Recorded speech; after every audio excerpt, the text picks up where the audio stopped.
पार्थला दिला होता, आता मीच सॉल्व्ह करणार आहे. ओके, चल. काय म्हटलेलं आहे बघा, 9,7,0 आणि 4 या अंकाचा वापर करून, बघा ह्या 4 अंकाचा वापर करून 4 अंकी मोठ्यात मोठी आणि लहानात लहान संख्येची तफावत.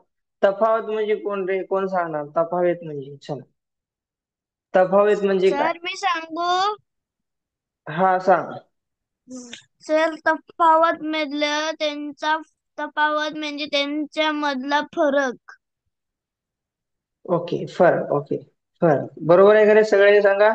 ओके, त्यांच्यामधील फरक. आता बघा, इथं तुम्हाला काय म्हणलं, हे 4 अंक वापरून आपल्याला काय करायचे आहे? 4 अंक वापरून मोठ्यात मोठी आणि लहानात लहान तयार करायचे आणि त्याची तफावत, बरोबर, त्या संख्येतील तफावत. ओके, म्हणजे त्यातील फरक. बघा, हे 4 अंक 9,7,0,4 हे 4 अंक वापरून मोठ्यात मोठी, आता मोठ्यात मोठी संख्या तयार करते वेळेस आपल्याला काय करावं लागतं? डिक्रीजिंग ऑर्डर घ्यावं लागतं, म्हणजे उतरता क्रम. पहिल्यांदा 9 घेऊया, 7 घेऊया, 4 घेऊया, 0. हे झाली मोठ्यात मोठी, बरोबर, मोठ्यात मोठी संख्या, बरोबर, मोठी संख्या. ठीक आहे.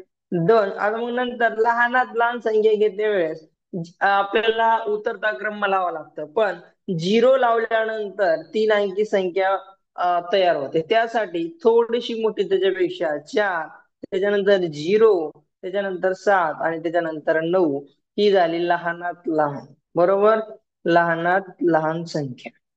ओके, हे आपण ऑलरेडी सर्व गोष्टी घेतलं, बेसिक घेतली. तर याची तफावत, तर आपण काय करूया, ह्याच्यामध्ये एक ऍड केलं, एकूण 10 झाले, एक उरला, इथं झाले एक, 3 राहिले, एकूण एक गेला 13. 13 मधून जर 7 गेले, किती उरतात रे?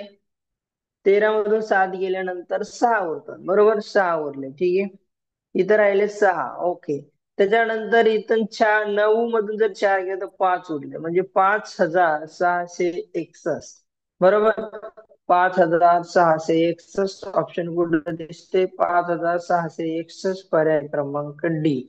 सगळ्यांना समजलं तफावत म्हणजे फरक.